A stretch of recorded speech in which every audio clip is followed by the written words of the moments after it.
is Ursula Newman, and this is my presentation on Nepal's media landscape. So Nepal is located in southern Asia between China and India.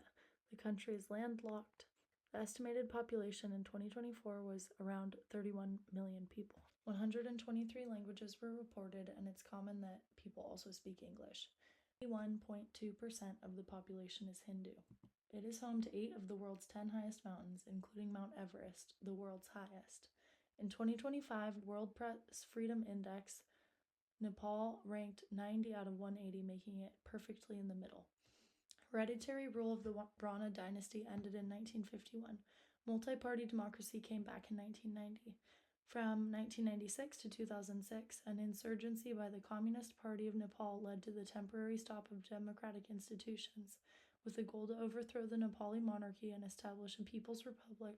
The war ended with the signing of the Comprehensive Peace Accord in November 26, and the agreement called for a ceasefire.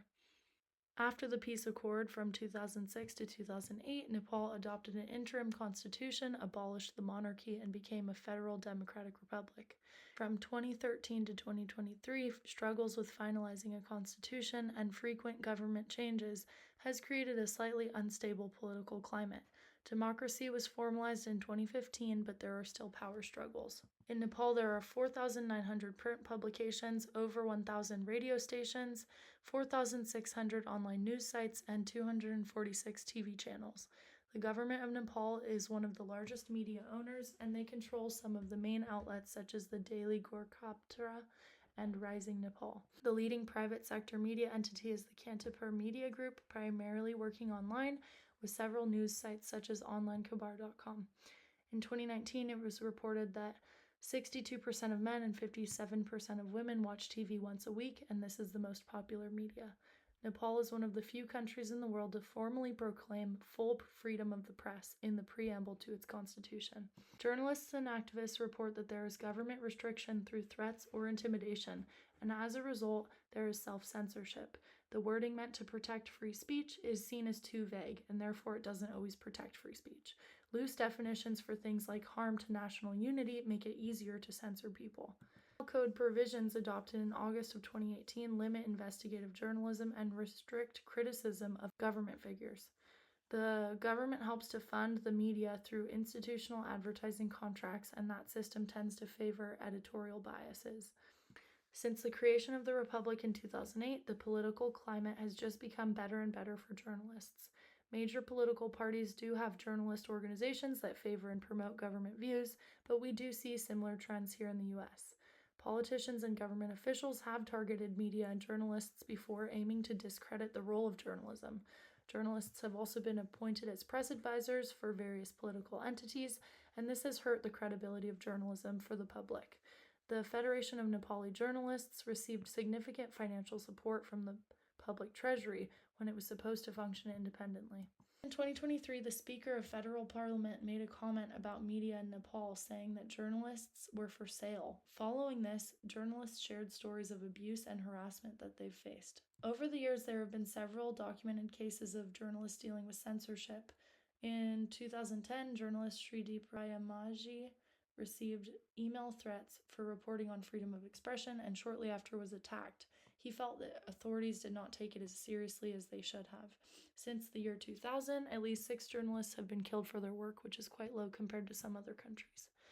Those working in the media have reported that criminal defamation laws censor reporting. When there's laws that penalize reporting on public figures, it creates a climate of fear. There's a minimum wage set by Working Journalists Act, but media outlets do not always honor that. Journalism is not necessarily high pay in Nepal. Only 24% of journalists are women, and getting into the media industry is not easy for marginalized members of society. Media in Nepal tends to overlook issues involving marginalized section of the population and rural areas. In Nepal, press freedoms and freedom of speech laws are criticized as too vague and subject to misinterpretation, which leads to higher rates of censorship. In the US, First Amendment strongly protects freedom of speech and freedom of the press. It's more narrowly defined, and government censorship is rare and more difficult. In Nepal, journalists face more intimidation techniques from the government and are scared away from reporting on corruption or power abuse. In the US, it's less frequent, but journalists have faced threats from individuals and extremist groups, and under our current administration, there's been an increase in threats and intimidation coming from the government. In Nepal, government owns many media outlets and has contributed money to journalistic agencies. In the US, media is mostly private with a large mix of big corporations and independent offerings. In Nepal, content on social media that is critical of government officials can lead to legal consequences. In the US, online speech is protected through the First Amendment, and it's more rare for online criticism to lead to legal action. Social media regulation is an ongoing debate, though. The history of Nepal shows that the media has been shaped by periods of authoritarianism and conflict, now followed by democratization and big strides in improving media reporting. As a country, Nepal plays an important role in the global community. Nepali media mainly focuses on its politics, but there are reporters working to raise awareness about climate change impacting the Himalayas and increase the popularity of different news beats. Personal prediction. There's continued political uncertainty contributing to ongoing issues with freedom of speech in the press. Looking at the history of Nepal and how press freedom has improved quite rapidly, I hope that media in Nepal will continue to gain more and more freedom.